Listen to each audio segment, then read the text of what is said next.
Before it starts, I want to let you know that I don't own the story or how to train your dragon. Enjoy.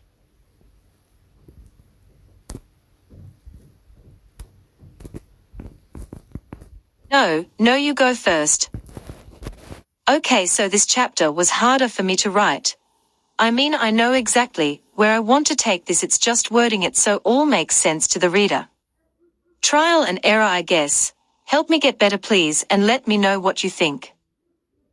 The mistakes are mine, HTTYD is not, though I bought it on iTunes so I wouldn't have to turn on my PS3 every time I needed the lines from the movie. Hiccup woke at dawn and cursed whoever thought it would be a good idea to wake up at this hour. Groaning, he rose and sat on edge of his bed, the night before he decided that he would take his dad's deal seriously, which meant he would get up every day at the same time his dad would. However, Hiccup had no idea what he would do for the next few hours. Dragon training was set to start 3 hours after dawn. Gobber does not do mornings. Considering his options, he scanned the room. The bed he was sitting on was to the left of a small window. On the other side was a small cupboard that held his clothes, and beside it was a small drafting table. His eyes rested on the right corner of the room beside the door, where 3 objects lay, all covered in a light dust. The first was a simple training bow. It was unstrung, but Hiccup knew he would find the wax pouch, where stings were stored somewhere in the clutter of his desk. The next items were 2 short swords in plain leather sheaths, and the last item was a small bundle with 6 short handles protruding out of them. If he had given up on killing dragons, he should return to practicing with these weapons. A sudden fit of guilt passed over his features. He neglected training what his mom taught him for 6 years, all to kill dragons. Most people think Hiccup can't use a weapon. The truth, however, is hard to believe. Hiccup's mother Valhallarama was a fierce warrior, and loved questing before she settled down with Stoik the Vast. On her journeys her enemies were rarely dragons and normally humans, so in Berk she let her husband deal with the dragons, and she would take on the raiders and pirates. Not that they happened to visit very often for fear of being a dragon's lunch, or a cold death when the beasts sank your boat. When raising Hiccup, she saw where his strengths would lie, quick and agile. So she taught him weapons that would work for him. 2 swords in lieu of a sword and shield, as the shield would be too heavy for Hiccup's slight frame. The bow was standard fare for hunters, and would give Hiccup range. Sustained fighting would be bad for Hiccup. Killing them before they got to him would be better. The daggers were actually Stoik's idea, a way of keeping Hiccup occupied at the dinner table instead of throwing his food. Stoik taught him the knife game. It was simple. Lay your hand flat on the table and move your knife from the gap between your thumb and index finger, and move it 1 gap over without hitting any fingers, and repeat extending the gap by 1 each time as fast as you could. To Stoik and Val's amazement, Hiccup turned out to be quite good at it, so Val added it to the training regimen. From the age of 5, year-round, Hiccup and Val trained every day. Hiccup loved this. It was always fun for him and was quite good at it. His goal was not to get hit. That was what his mom wanted, and he did it. Val said his greatest strength was to be out of the way of an attack. Direct hits would take their toll on his frame and should be avoided. All the training made Hiccup a very good swordsman, an expert marksman with a bow and throwing dagger. However, there was a downside. These weapons, while useful against humans, were useless against dragons, so no matter how good Hiccup was, no one would really care, being that dragon slaying was the most important thing out there. The other problem Hiccup faced, much to the ire of his father, was Hiccup's lack of attention. One stray thought, a butterfly by the window, the mention of trolls, and you lost him. The inescapable truth, however, was that Hiccup could be deadly if he could focus. Baking. Hiccup's face light up and he made his way to his desk. Shoving some papers out of the way and opening the lid, he fished out a plain green book before sitting back down on the bed. Opening it revealed a cookbook with tidy runes detailing the baking instructions for various breads. Hiccup's dirty secret was simple: he liked to bake. He did not make friends easy, so he spent most of the time with his mom, and she took the time to not only teach him to fight, but also how to bake and sew. As scatterbrained as he was, if you gave him a task in company he liked, he would do it. Stoic did not approve, but Val would veto him every time he would try to stop it. After her death, though, he basically forbid it while he was around, which is why they always ate in the mead hall. On the rare occasion that Stoic would be gone, say for a hunting trip, or a search for the dragon nest, Hiccup would bake as much as he could before his dad returned. Stoic didn't mind when he returned to a house full of various baked goods, but would scold Hiccup if he caught him in the act. Hypocrite. Hiccup dressed in his normal clothes and made his way downstairs. Opening the meager larder, his face fell. It was empty. Everything he would need would have to be bought. Trudging back upstairs, he found his coil of silver, and went back downstairs. Placing the cookbook carefully beside his journal, he opened the door and headed out. Burke in the morning was different to what Hiccup was used to seeing. Normally he would get out of bed at the same time as Gobber. It was a flurry of activity as various Vikings headed down to the village square. Mostly it was women or children out to do their chores. The men had either already set off to their jobs, or were sleeping off a hangover from the night before. As Hiccup made his way down the hill that led from the house into the village square, most of the stalls were fairly active even though it was really early. Ignoring the scowls sent his way, he made his way through the crowd to the various stalls selling the items he needed: flour, eggs, and honey. Hiccup was happy. It did not cost him as much as he feared or take him as long as he thought, and soon found himself back in his home setting the items on the table. The next hour was devoted to baking, following directions, and mixing. After an hour, 6 loaves of bread lay on top of a seal's skin. Over top he placed a layer of soft wool to keep bugs away. Letting them rest was important to the process. It was one of his mom's secrets. She learned about it down south on one of her quests. Hiccup took a look out the door, and guessed he would have an hour before dragon training, so he decided that he may as well train now. Trudging upstairs and collecting his weapons before making his way out the back door. Leaning against the back of the house was an archery target, and a log fitted into a large stone that was rounded at the base. You could tip it slightly and roll it where you needed, then set it back down, and it would suffer strikes without falling over. Hiccup preferred to train where no one could see him fail. Not that he failed at this, he just felt silly fighting a log. Stretching slightly, he went through the motions Mom taught him. They were slow. He was indeed out of practice, but 6 years will do that.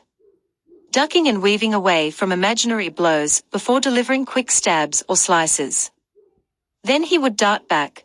Soon he remembered the rhythm and practiced for a good 30 minutes before he took a short break. Eyeing the daggers, he scolded himself. The scene with that night fury replayed in his mind. He was so terrified he forgot how to properly wield a dagger. One more reason to stay away from dragons, he guessed. Picking one up and feeling the weight, he smiled and began his training regime again, only this time wiping the dagger into the target that was set up.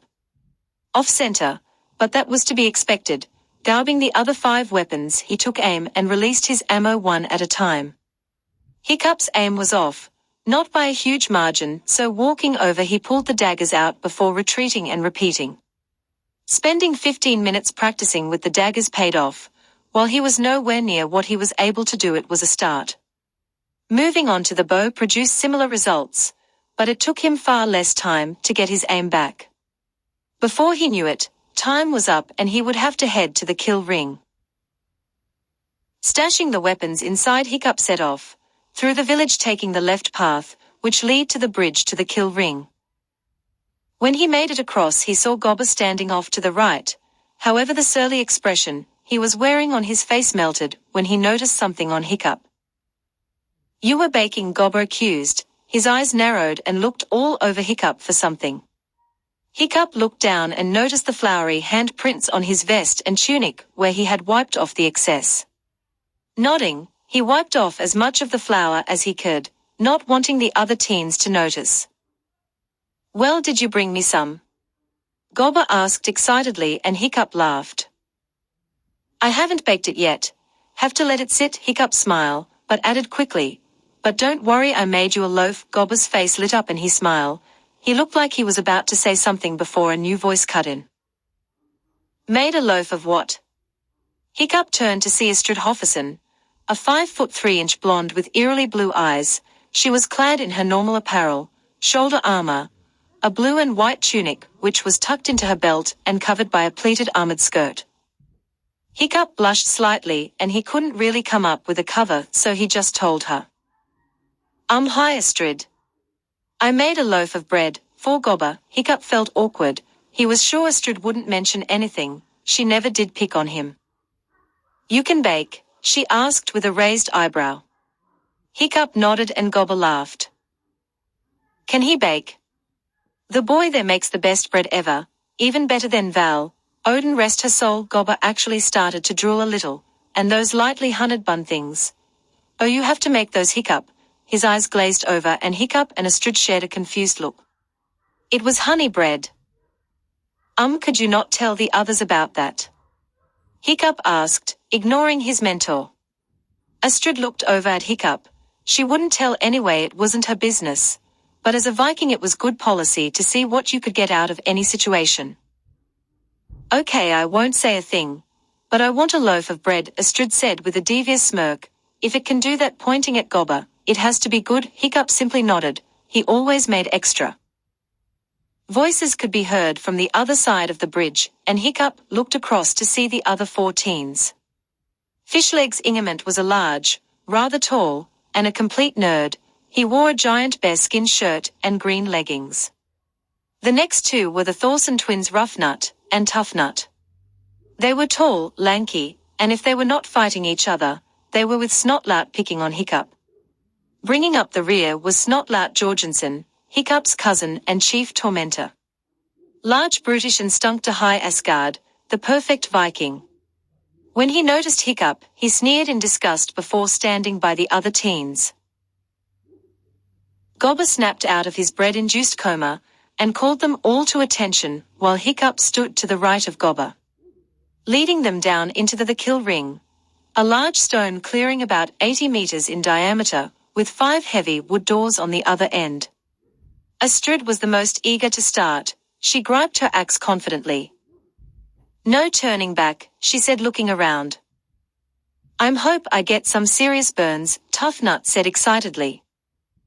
"I'm hoping to get some mauling, like on my lower back," Roughnut added. "Yeah, it's only fun if you get a scar out of it," Astrid nonchalantly. Behind the teens, Gobber turned to Hiccup. "Hiccup, see the 5th door on the left?"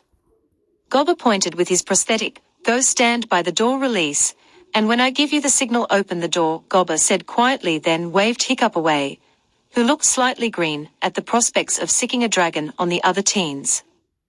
As Hiccup gave the teens a wide berth, while heading to door, Snowlout couldn't help tormenting him, or at least trying. "What is he doing here?" giving Hiccup a nasty glare before being smacked in the back of the head by Gobber. "He is here on Stoic orders. Stoic wants him to know how a chief's villagers are taught, and as Hiccup will be shadowing Stoic when he gets back, he may as well start now," Gobber said. He was smiling as he watched 3 out of the 5 teens' jaws drop. "Wait, Stoic is going to let him be chief?" Snotlout asked with a tone of disbelief. "Why would he want someone useless? How would you like to clean the dragon pens for the next week?" Gobber asked with a deadpan face, not interested. "Good, now shut up and pay attention." Gobber walked out in front of the 5 trainees and gestured to the large doors. "Behind these doors are a few of the dragons you will be learning to fight. The deadly Nadder," Gobber pointed to the door to the far right. From Hiccup's position by the door he could see Fishlegs talking, but couldn't quite make out the words. Knowing Fishlegs, he was rattling off statistics. Gobber moved on to the next pen. The hideous Zippleback, pointing to a violently vibrating door. The monstrous nightmare, Gobber gesturing at the middle and most heavily secured door. The terrible terror. Gobber gesture to a large door that had a small flap at the bottom left. Can you stop that? Gobber asked irritably. He didn't enjoy fish leg statistics, because fish legs flinched and grew quiet. Gobber caught Hiccup's eye, and smiled. The Gronkle pointed at the door Hiccup stood beside, then he nodded before walking in the opposite direction. Hiccup pulled the lever, and it didn't budge. Dimly he heard Snotlout ask in the background if Gobber was going to teach them first, and Hiccup chuckled. This is Gobber, he believes in learning on the job. Hiccup didn't hear the answer, as he was still trying to get the door to open. Oh come on, after a few attempts, he just started to hang on it, and with a snap the mechanism activated and released the dragon. As the dragon flew around trying bash the trainees, Hiccup made his way around the ring to where Gobber was shouting off the importance of a shield, and to take a shield over a weapon anytime. This would have made Hiccup feel awful if he were to be in dragon training. Shields are heavy, and he had a hard time lifting them. Standing beside his mentor Hiccup watched the teens fight the dragon, before Gobber noticed him and sighed. I'm sorry Hiccup. I don't really have anything for you to do. Gobber noticed Hiccup was staring at one teen in particular. Well, I guess you could stand there and enjoy the view. But I wouldn't let her catch you, Gobber said with a laugh. Hiccup was indeed staring. Astrid had her back to him. She was in a fighter stance, shifting her weight from side to side, making her hips and navel dance. However, Gobber's last comment snapped Hiccup out of it. He did not need more bruises. That's all right, Gobber. I figured that this was all a ruse to keep me out of the stall. Hiccup glanced at Gobber and smiled as the man blanched. It took Hiccup all of 15 minutes last night to figure out why his dad wanted him here. I mean, the last time I was left alone in the forge for a whole week, I nearly set it on fire. I just wish he would tell me the real reason instead of making something up. Hiccup finished with a sigh. Gobber smiled and did a double take. All the trainees were fine, though the Thorsons were now fighting over a shield, but what caught Gobber's eye was a basket full of straw balls, woven balls of straw used for various things, cleaning up dragon droppings among them, also used for fun as they tended to explode into puffs of straw. A devious glint entered Gobber's eye and he turned to Hiccup. You know what, Hiccup? I just thought of something you can do. He smiled at Hiccup. How is your aim? Still pretty good, right? Hiccup nodded and gave him a puzzled look. See the basket of straw balls? I want you to pelt the trainees with them. Hiccup blanched. That was an easy way to get beat up later. Why would you want me to do that? Aren't they supposed to be focusing on the dragon? Gobber laughed, turned to the field and told the Thorson, who were just spun around by a dragon blast, that they were dead before he responded. It's a battlefield. There are many distractions, and you're one of the best at being distracting. Hiccup glowered, but moved to the basket. He was hesitant at first, but Gobber just gave him full rights to pelt his cousin with straw, and he wasn't going to miss that chance. His aim was still good from his morning practice, and his first lob hit Snotlout's shield, which startled him. He growled and turned to move towards Hiccup when Gobber's voice stopped him. On the battlefield there will be many distractions, from splintering wood, fires, cowards, and many more, Gobber shouted, looking over at Snotlout. Your job is to fight dragons. Concentrate on the task at hand. Snotlout snarled and then refocused on the Gronkle. Hiccup spent the next few minutes pelting the remaining 3 trainees, who did their best to ignore him. At one point accidentally hit Astrid on her navel. He was aiming for her back honestly. Gobber asked them how many shots a Gronkle had, and Fishlegs called out the correct answer, raising his shield triumphantly. The Gronkle took this as an invitation to blast it out of his hand, killing off another trainee, so to speak.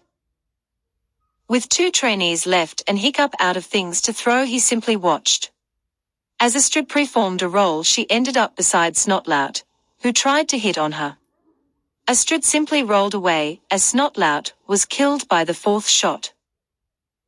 It was now Astrid vs the Gronkle. They circled each other and the Gronkle charge.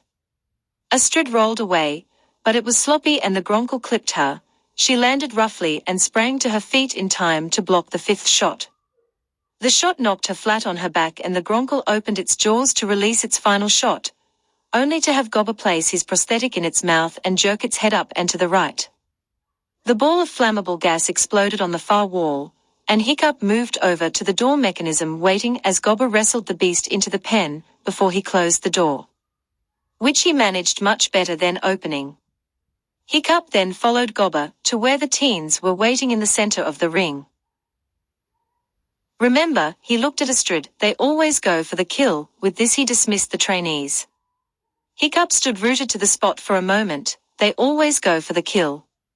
The Night Fury didn't.